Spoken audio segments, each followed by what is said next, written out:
यदि मैंने, तुम्हारे प्रभु और गुरु ने तुम्हारे पैर धोए हैं, तो तुम्हें भी एक दूसरे के पैर धोने चाहिए। क्या आपने कभी सोचा है कि ब्रह्मांड का रचयिता, जिसने अपनी एक आवाज से आसमान और तारों को अस्तित्व में लाया, वो एक दिन अपने ही बनाए हुए इंसानों के सामने घुटनों के बल बैठ जाएगा? आज हम जिस रहस्य पर बात करने जा रहे हैं, वो सिर्फ एक पुरानी कहानी नहीं है, बल्कि वो एक ऐसी आध्यात्मिक सच्चाई है जो आपके सोचने के तरीके को पूरी तरह से बदल कर रख देगी। आप इस वीडियो को अभी देख रहे हैं और मैं चाहता हूं कि आप मेरे साथ एक पल के लिए गहराई में उतरें। सोचिए, एक तरफ मौत बिल्कुल दरवाजे पर खड़ी है, क्रूस का साया यीशु के जीवन पर मंडरा रहा है, और दूसरी तरफ उनके अपने चेले इस बात पर बहस कर रहे हैं कि स्वर्ग के राज्य में सबसे बड़ा कौन होगा। कितना अजीब है ना? जो परमेश्वर उन्हें बचाने के लिए अपनी जान देने जा रहा है, वो इंसान की इस अंधी दौड़ को देख रहा है जहां हर कोई बस बड़ा बनना चाहता है। आज हम भी तो अपनी जिंदगी में यही कर रहे हैं। क्या हम हमेशा सबसे आगे, सबसे ऊपर रहने की कोशिश नहीं कर रहे? लेकिन उस रात जो हुआ, उसने स्वर्ग और पृथ्वी के सारे नियमों को उलट कर रख दिया। यीशु मसीह कोई साधारण गुरु नहीं थे। वो जानते थे कि पिता ने सब कुछ उनके हाथों में सौंप दिया है। वो परमेश्वर के पास से आए हैं और परमेश्वर के पास वापस जा रहे हैं। इस असीमित शक्ति और अधिकार के बावजूद उन्होंने क्या किया? उन्होंने एक ऐसा कदम उठाया जिसने स्वर्गदूतों को भी हैरान कर दिया होगा। उन्होंने उस समय के सबसे छोटे, सबसे तुच्छ और सबसे नीचे माने जाने वाले काम को अपने हाथों में ले लिया। एक ऐसा काम जिसे करने के लिए कोई भी चेला तैयार नहीं था, क्योंकि हर किसी के अंदर का अहंकार उसे झुकने से रोक रहा था। जब आप घमंड से भरे होते हैं तो आपके लिए झुकना मौत के बराबर होता है। उन चेलों के अंदर भी वही इंसानी घमंड था। वो सिंहासन चाहते थे, सेवा नहीं। वो ताज चाहते थे, तौलिया नहीं। लेकिन यीशु ने उन्हें किसी उपदेश से नहीं, बल्कि एक ऐसी खामोशी और कर्म से सिखाया जो सदियों तक गूंजने वाला था। जरा रुकिए और अपने आप से ये सवाल पूछिए, आपके अंदर का वो कौन सा घमंड है जो आपको दूसरों के सामने झुकने नहीं देता? क्या आपकी पदवी, आपका पैसा, आपका रुतबा या आपका ज्ञान आपको दूसरों से श्रेष्ठ महसूस कराता है? अगर स्वयं परमेश्वर ने एक दास का रूप धारण कर लिया, तो फिर हम इंसान किस बात का घमंड करते हैं? यीशु का वो घुटनों पर आना सिर्फ एक काम नहीं था, वो मानव जाति के अहंकार पर एक बहुत बड़ा प्रहार था। वो ये बता रहे थे कि परमेश्वर के राज्य में ऊंचाई का रास्ता हमेशा नीचाई से होकर गुजरता है। जो सबसे बड़ा है, उसे सबका दास बनना होगा। ये दुनिया की सोच से बिल्कुल विपरीत है। दुनिया कहती है कि ताकतवर वो है जिसके पैरों में लोग गिरे, लेकिन मसीह कहते हैं कि ताकतवर वो है जो दूसरों के पैरों को धोने के लिए झुक सके। क्या आप इस गहराई को समझ पा रहे हैं? अगर आप यहाँ तक इस बात को सुन रहे हैं, तो इसका मतलब है कि पवित्र आत्मा आपके अंदर भी काम कर रहा है और आपसे कुछ कहना चाहता है। इस वीडियो को छोड़कर मत जाइएगा, क्योंकि असली रहस्य तो अभी खुलना बाकी है। यीशु जब चेलों के करीब झुके, तो वो सिर्फ किसी बाहरी गंदगी को नहीं धो रहे थे। वो उनके मनों में जमे हुए स्वार्थ, पद की लालसा और घमंड के उस भारी बोझ को धोना चाहते थे जो उन्हें परमेश्वर की असली महिमा को देखने से रोक रहा था। ये एक आध्यात्मिक अभिषेक था, एक ऐसी तैयारी जो आने वाले भयानक तूफानों के लिए उन्हें खड़ी करने वाली थी। बिना नम्रता के कोई भी इंसान परमेश्वर के काम को पूरा नहीं कर सकता। यीशु अपने चेलों को वो आखिरी और सबसे बड़ा हथियार दे रहे थे जिससे वो पूरी दुनिया को जीतने वाले थे। और वो हथियार तलवार या कोई जादू नहीं था। वो हथियार था निस्वार्थ प्रेम और पूर्ण नम्रता। उन्होंने दिखाया कि सच्चा प्यार कभी अपने रुतबे की परवाह नहीं करता। सच्चा प्यार हमेशा देने और खुद को खाली करने में विश्वास रखता है। पवित्र शास्त्र कहता है कि उसने परमेश्वर के स्वरूप में होकर भी अपने आप को शून्य कर दिया और दास का स्वरूप धारण किया। वो रात उस शून्यता का, उस पूर्ण समर्पण का सबसे बड़ा प्रमाण थी। इस घटना के पीछे एक बहुत बड़ा आत्मिक नियम काम कर रहा था। पुराने नियम में जब याजक परमेश्वर के तंबू में प्रवेश करते थे, तो उन्हें खुद को धोना पड़ता था ताकि वो भस्म न हो जाएं। वो एक बाहरी शुद्धि थी जो परमेश्वर की पवित्रता को दर्शाती थी। लेकिन यहाँ नई वचा की शुरुआत हो रही थी। यहाँ कोई इंसान परमेश्वर के सामने जाने के लिए खुद को नहीं धो रहा था, बल्कि स्वयं परमेश्वर इंसान के पास आकर उसे शुद्ध कर रहे थे ताकि वो इंसान परमेश्वर के साथ एक हो सके। ये अनुग्रह का सबसे बड़ा प्रकटीकरण था। यीशु ये सिखा रहे थे कि तुम अपनी कोशिशों से, अपनी राजकीयता से खुद को कभी इतना साफ नहीं कर सकते कि स्वर्ग के लायक बन सको। तुम्हें मेरी जरूरत है। तुम्हें मेरे झुकने की, मेरे लहू की, मेरी सेवा की जरूरत है। ये एक ऐसा सत्य है जो आज भी बहुत से लोगों को आहत करता है। लोग अपने कर्मों से उद्धार पाना चाहते हैं। वो अपनी अच्छाई का घमंड करना चाहते हैं। लेकिन मसीह का तौलिया और पानी का बर्तन कहता है कि जब तक मैं तुम्हें न धोऊं, तुम मेरे नहीं हो सकते। ये बात सीधे हमारे घमंड पर वार करती है। ये हमें पूरी तरह से मसीह के सामने निर्भर खड़ा कर देती है। क्या आप इस निर्भरता को स्वीकार करने के लिए तैयार हैं? क्या आप अपनी राजकीयता का चोगा उतारकर मसीह के सामने ये स्वीकार करने को तैयार हैं कि प्रभु मुझे आपकी जरूरत है? सोचिए, उस भारी सन्नाटे में चेलों की आत्माएं क्या महसूस कर रही होंगी। जब गुरु खुद नौकर बन गया तो चेलों के पास छिपने के लिए कौन सी जगह बची होगी? उनका सारा अहंकार टूटता हुआ नजर आ रहा होगा। लेकिन यह सिर्फ चेलों की बात नहीं है। आज यीशु आपके और मेरे सामने भी यही सवाल लेकर खड़े हैं। क्या हमने अपनी जिंदगी में मसीह के इस स्वभाव को अपना पाए हैं? या फिर आज भी हम अपने परिवारों में, अपनी मंडलियों में सिर्फ इसलिए लड़ रहे हैं कि हमें सम्मान क्यों नहीं मिला, हमें वो कुर्सी क्यों नहीं मिली? यीशु आज आपसे कह रहे हैं कि असली अधिकार सेवा में छिपा है। जब तक आप अपने हाथों में तौलिया लेकर दूसरों की कमियों और गंदगियों को धोने के लिए तैयार नहीं होते, तब तक आप मसीह के उस गहरे प्रेम को ना तो खुद महसूस कर सकते हैं और ना ही दूसरों को दे सकते हैं। लेकिन ये सफर यहाँ खत्म नहीं होता। जब यीशु एक एक करके आगे बढ़ रहे थे, तो वो एक ऐसे व्यक्ति के पास भी पहुंचे जिसने कभी सपने में भी नहीं सोचा होगा कि परमेश्वर कभी उसके सामने इस तरह झुकेंगे। वो व्यक्ति था पतरस। और पतरस ने जो प्रतिक्रिया दी, उसने एक ऐसे आध्यात्मिक रहस्य को जन्म दिया जिसे समझना हर एक विश्वासी के लिए जीवन और मृत्यु का सवाल है। पतरस ने यीशु को रोक दिया। उसने ऐसा क्यों किया? और यीशु ने उसे जो जवाब दिया वो आपके रोंगटे खड़े कर देगा। साथ ही उसी कतार में एक और व्यक्ति भी बैठा था जिसके दिल में शैतान ने अपना घर बना लिया था, यहूदा इस्करियोती। क्या यीशु ने उस धोखेबाज को छोड़ दिया, या परमेश्वर का प्यार पाप से भी ज्यादा गहरा था? इन सवालों के जवाब इतने चौंकाने वाले हैं कि वो आपके विश्वास की पूरी नींव को हिलाकर रख देंगे। इसलिए मेरे साथ बने रहिए, क्योंकि जो अगला हिस्सा है वो आपको ये सोचने पर मजबूर कर देगा कि क्या आप सच में यीशु को जानते हैं। जब परमेश्वर का अनुग्रह एक इंसान के करीब आता है, तो अक्सर इंसान की पहली प्रतिक्रिया उसे स्वीकार करने की नहीं, बल्कि उससे पीछे हटने की होती है। क्या आपने कभी इस बात पर गहराई से विचार किया है कि ऐसा क्यों होता है? हम क्यों उस परमेश्वर से दूर भागते हैं जो हमें शुद्ध करने के लिए हमारे बिल्कुल करीब आ चुका है? जब यीशु मसीह पतरस के जीवन के उस सबसे गंदे और अनछुए हिस्से को छूने के लिए आगे बढ़े, तो पतरस की आत्मा कांप उठी। पतरस का वो इनकार कोई साधारण इनकार नहीं था। उसने कहा कि प्रभु, आप मेरे पैर कभी नहीं धोएंगे। सुनने में ये एक बहुत ही आदर और सम्मान से भरी हुई बात लगती है। एक शिष्य अपने गुरु को इस तरह झुकते हुए कैसे देख सकता है? लेकिन इस सम्मान के पीछे एक बहुत बड़ा आध्यात्मिक अंधापन छिपा हुआ था। पतरस दरअसल अपनी इंसानी सोच को परमेश्वर की योजना से ऊपर रख रहा था। क्या हम भी अक्सर ऐसा नहीं करते? हम परमेश्वर को यह बताने की कोशिश करते हैं कि उन्हें हमारे जीवन में कैसे काम करना चाहिए। हम अपनी बुद्धि से तय करते हैं कि परमेश्वर का अनुग्रह हम तक किस रास्ते से आना चाहिए। पतरस की समस्या ये नहीं थी कि वो यीशु से प्यार नहीं करता था। पतरस की समस्या ये थी कि वो अपनी धार्मिकता और अपनी समझ पर बहुत ज्यादा निर्भर था। वो ये नहीं समझ पा रहा था कि परमेश्वर के राज्य में इंसान अपनी कोशिशों से कभी पवित्र नहीं हो सकता। इंसान को उस अनुग्रह को स्वीकार करना ही पड़ता है जो उसे पूरी तरह से तोड़ देता है। और तब यीशु ने एक ऐसा जवाब दिया जो पूरी मानव जाति के लिए एक बहुत बड़ी चेतावनी है। यीशु ने कहा कि यदि मैं तुझे न धोऊं तो मेरे साथ तेरा कोई हिस्सा नहीं। जरा सोचिए इस बात की गहराई को। यीशु ये नहीं कह रहे थे कि अगर तुम मुझे नहीं धोओगे, बल्कि वो कह रहे थे कि अगर मैं तुझे न धोऊं।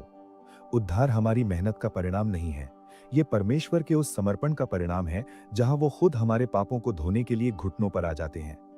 क्या आप इस बात को अपने जीवन में लागू कर पा रहे हैं? क्या आप भी पतरस की तरह अपनी कमियों और अपनी गंदगी को परमेश्वर से छिपाने की कोशिश कर रहे हैं? हम अक्सर सभाओं में, प्रार्थनाओं में एक बहुत ही पवित्र चेहरा लेकर जाते हैं, लेकिन हमारे जीवन के वो हिस्से जो सबसे ज्यादा गंदे हैं, जहां सबसे ज्यादा कड़वाहट और पाप छिपा है, हम वहां यीशु को जाने की अनुमति नहीं देते। हम कहते हैं कि प्रभु, आप मेरे जीवन के बाकी हिस्सों पर राज कीजिए, लेकिन इस हिस्से को मत छूइए। पर यीशु स्पष्ट कर रहे हैं कि अगर तुम मुझे अपने जीवन के हर एक हिस्से को धोने की अनुमति नहीं दोगे, तो तुम मेरे नहीं हो सकते। ये कोई आंशिक समर्पण की बात नहीं थी, ये पूर्ण समर्पण की मांग थी। पतरस तुरंत इस बात को समझ गया और उसने कहा कि प्रभु, फिर केवल मेरे पैर ही नहीं बल्कि मेरे हाथ और सिर भी धो दीजिए। लेकिन यीशु ने फिर एक बहुत गहरा आध्यात्मिक रहस्य खोला। जो एक बार नहा चुका है, उसे केवल अपने पैर धोने की जरूरत है, क्योंकि वो पूरी तरह शुद्ध है। यहाँ यीशु उस उद्धार की बात कर रहे थे जो हमें मसीह में विश्वास करने से मिलता है। जब हम यीशु को अपना उद्धारकर्ता मान लेते हैं, तो हमारी आत्मा पूरी तरह से धो दी जाती है। लेकिन जब हम इस दुनिया में चलते हैं, तो दुनिया की गंदगी, दिन प्रतिदिन के छोटे छोटे पाप हमारे जीवन को अशुद्ध कर देते हैं। इसलिए हमें रोजाना परमेश्वर की उपस्थिति में आकर अपनी गंदगी से क्षमा मांगने और उस अनुग्रह से खुद को धोने की जरूरत होती है। क्या आप हर दिन परमेश्वर की उपस्थिति में आकर अपनी उस आध्यात्मिक गंदगी को साफ करवा रहे हैं, या आप ये मानकर बैठे हैं कि अब आपको किसी पश्चाताप की जरूरत नहीं है? अगर आप इस वीडियो को अभी भी देख रहे हैं, तो इसका मतलब है कि आप सच्चाई की उस गहराई को समझना चाहते हैं जो आमतौर पर हमें नहीं बताई जाती। इसलिए अब जो मैं आपको बताने जा रहा हूं, वो आपके दिल को पूरी तरह से झकझोर कर रख देगा। उसी कतार में एक और इंसान बैठा था, एक ऐसा इंसान जिसके मन में अंधकार ने अपना पूरा कब्जा जमा लिया था। शैतान पहले ही उसके दिल में ये बात डाल चुका था कि वो परमेश्वर के पुत्र को धोखा दे। वो इंसान था यहूदा इस्करियोती। क्या आप इस भयानक सच्चाई की कल्पना कर सकते हैं? यीशु सब कुछ जानते थे। वो जानते थे कि जिस इंसान के सामने वो झुकने जा रहे हैं, उसी इंसान ने उनकी मौत का सौदा कर लिया था। वो जानते थे कि यहूदा की सोच में वो कीमत तय हो चुकी थी जिस पर इंसानों ने परमेश्वर को बेच दिया था। लेकिन फिर भी यीशु ने क्या किया? क्या उन्होंने यहूदा को उस जगह से बाहर निकाल दिया? क्या उन्होंने उसे सबके सामने बेनकाब कर दिया? नहीं। परमेश्वर का प्रेम इतना रहस्यमयी और इतना विशाल है कि उसे इंसानी बुद्धि कभी नहीं समझ सकती। यीशु उस धोखेबाज के सामने भी बिल्कुल उसी तरह अनुग्रह के साथ आए जैसे वो बाकी चेलों के सामने आए थे। उन्होंने उसी कोमलता और उसी असीमित प्रेम से यहूदा की उस गंदगी को छुआ। ये एक ऐसा कदम है जो इंसान के सारे तर्कों को खत्म कर देता है। जब आपके जीवन में कोई आपको धोखा देता है, आपकी पीठ पीछे आपकी बुराई करता है या आपका नुकसान करता है, तो आपकी पहली प्रतिक्रिया क्या होती है? क्या आप बदला लेने के बारे में नहीं सोचते? क्या आप उस इंसान से नफरत नहीं करने लगते? लेकिन यहाँ परमेश्वर हमें दिखा रहे हैं कि सच्चा प्रेम दुश्मनों से भी बिना शर्त प्रेम करना जानता है। यहूदा के पास उस समय भी वापस लौटने का मौका था। जब यीशु का अनुग्रह उसे छू रहा था, तब भी वो टूटकर परमेश्वर के सामने अपना हृदय खोल सकता था और कह सकता था कि प्रभु मुझे क्षमा कर दीजिए, मेरे अंदर एक भयानक पाप ने जन्म ले लिया है। लेकिन यहूदा का दिल पत्थर बन चुका था। अनुग्रह की सबसे शक्तिशाली उपस्थिति भी उस इंसान को नहीं बदल सकती जिसने अपने दिल को पूरी तरह से पाप के लिए कठोर कर लिया हो और सत्य से मुंह मोड़ लिया हो। यह हमारे लिए एक बहुत ही डरावना सवाल है। क्या हम भी वचनों को सुनकर और उनकी उपस्थिति में रहकर भी अंदर से यहूदा की तरह कठोर तो नहीं हो गए हैं? क्या परमेश्वर का अनुग्रह हमें छू रहा है, लेकिन हम अपने छिपे हुए पापों को छोड़ने के लिए तैयार नहीं हैं? हम दुनिया को तो धोखा दे सकते हैं, लेकिन उस परमेश्वर को नहीं जो हमारे दिलों की गहराइयों को जानता है। यहूदा को वो बाहरी अनुभव तो मिला, लेकिन उसकी आत्मा में अंधकार ही रहा, क्योंकि उसने उस प्रेम को कभी सच्चे मन से स्वीकार नहीं किया। ये एक चेतावनी है कि आप धर्म के कितने भी करीब क्यों ना हो, जब तक आपका दिल परमेश्वर के सामने पूरी तरह से नहीं टूटता, तब तक सब कुछ व्यर्थ है। यीशु का यहूदा के प्रति ये व्यवहार हमारे लिए एक बहुत बड़ी चुनौती है। मसीहियत सिर्फ अपने प्यार करने वालों से प्यार करने का नाम नहीं है। मसीहियत तो उस इंसान के सामने अपने अहंकार को तोड़ने का नाम है जिसने आपका सबसे ज्यादा बुरा किया हो। क्या आप अपने जीवन के उस इंसान को माफ करने के लिए तैयार हैं जिसने आपको सबसे गहरा घाव दिया है? क्या आप उसके लिए प्रार्थना करने के लिए तैयार हैं? अगर ये सुनकर आपके अंदर एक संघर्ष चल रहा है, तो समझ लीजिए कि परमेश्वर का सत्य आप पर काम कर रहा है। ये सत्य एक दो धारी तलवार की तरह है जो हमारी आत्मा के सबसे गहरे और छिपे हुए हिस्सों को भी भेद देता है। लेकिन ये परमेश्वर की इस अद्भुत योजना का अंत नहीं है। जब यीशु ने ये काम पूरा कर लिया, तो उन्होंने कुछ ऐसा कहा जिसने आने वाली पूरी मानव जाति के लिए एक नया नियम स्थापित कर दिया। उन्होंने एक ऐसी आज्ञा दी जिसने दुनिया को देखने का नजरिया ही बदल दिया। वो आज्ञा क्या थी, और आज के समय में आपकी और मेरी जिंदगी में उस आज्ञा का असली मतलब क्या है? अगर आप उस आखिरी रहस्य को नहीं समझेंगे, तो इस पूरी घटना को समझने का कोई मतलब नहीं रह जाएगा। वो अंतिम संदेश आपके विश्वास की जड़ों को इतना मजबूत कर देगा कि कोई भी तूफान आपको हिला नहीं पाएगा। जब वो अद्भुत और खामोश सेवा पूरी हो गई, तो उस कमरे की हवा पूरी तरह से बदल चुकी थी। यीशु वापस अपनी जगह पर आकर बैठ गए।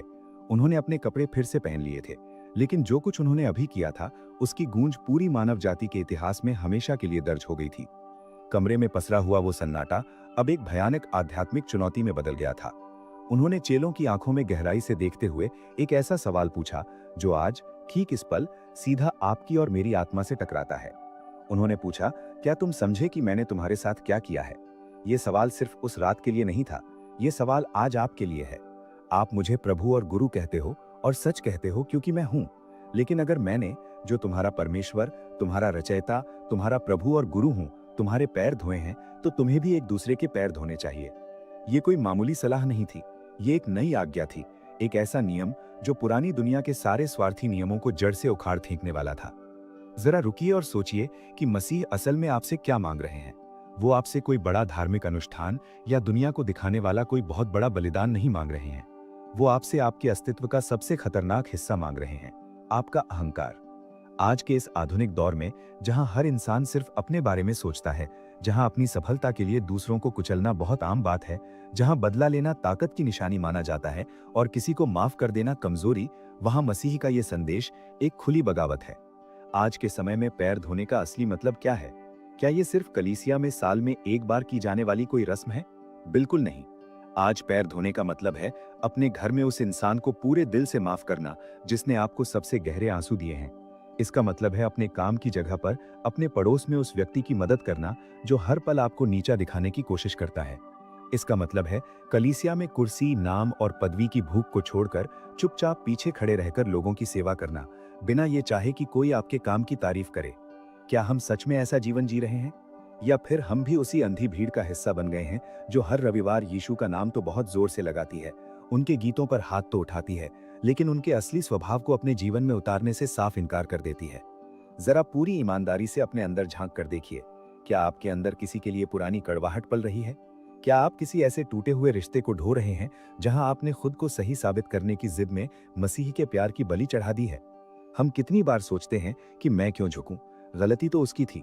लेकिन मसीह आज आपके उस कठोर दिल पर दस्तक देते हुए कह रहे हैं कि मैंने तुम्हें एक उदाहरण दिया है ताकि जैसा मैंने तुम्हारे साथ किया है वैसा ही तुम भी किया करो। ये कोई विकल्प नहीं है जिसे आप अपनी मर्जी से चुन सकें। ये सच्चे मसीही जीवन की सबसे बड़ी और एकमात्र पहचान है। अगर हमारे अंदर ये सेवा का भाव, ये निस्वार्थ और झुकने वाला प्रेम नहीं है, तो यकीन मानिए हमारा सारा बाइबल का ज्ञान, हमारी सारी लंबी लंबी प्रार्थनाएं और हमारी सारी आत्मिक आराधना परमेश्वर के सामने बिल्कुल खोखली और व्यर्थ है। और फिर यीशु ने एक ऐसी बात कही जो हमारे विश्वास की पूरी नींव को हिलाकर रख देनी चाहिए।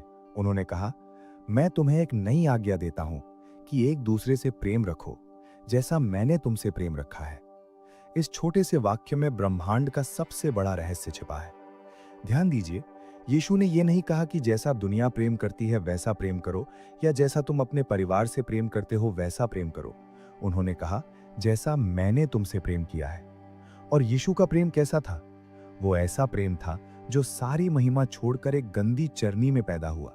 वो ऐसा प्रेम था जो क्रूस पर अपने हाथों में कीले ठोकने वाले दुश्मनों के लिए पिता से क्षमा मांग रहा था।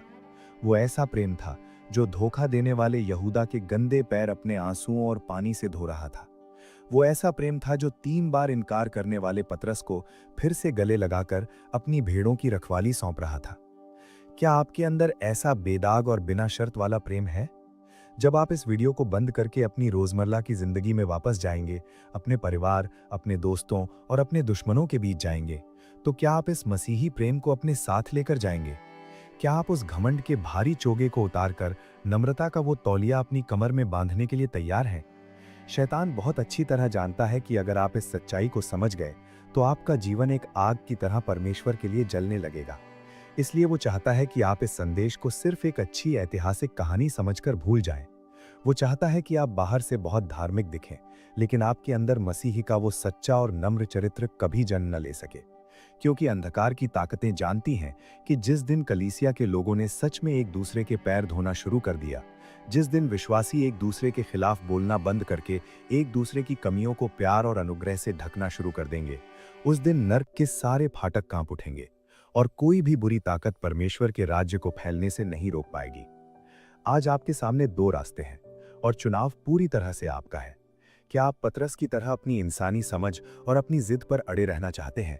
क्या आप यहूदा की तरह परमेश्वर के अनुग्रह को इतना करीब से चखकर भी अपने छिपे हुए पापों के अंधकार में ही जीना चाहते हैं? या आप उस सर्वशक्तिमान यीशु मसीह की तरह बनना चाहते हैं जिसके पास पूरी दुनिया का अधिकार था, लेकिन फिर भी वो प्रेम की खातिर सबसे नीचा काम करने के लिए जमीन पर आ गया? अगर आज ये वचन सुनते हुए आपकी आत्मा बेचैन है, अगर पवित्र आत्मा आज आपके हृदय के किसी बंद दरवाजे पर दस्तक दे रहा है, तो आज अपनी आत्मा को कठोर मत कीजिए।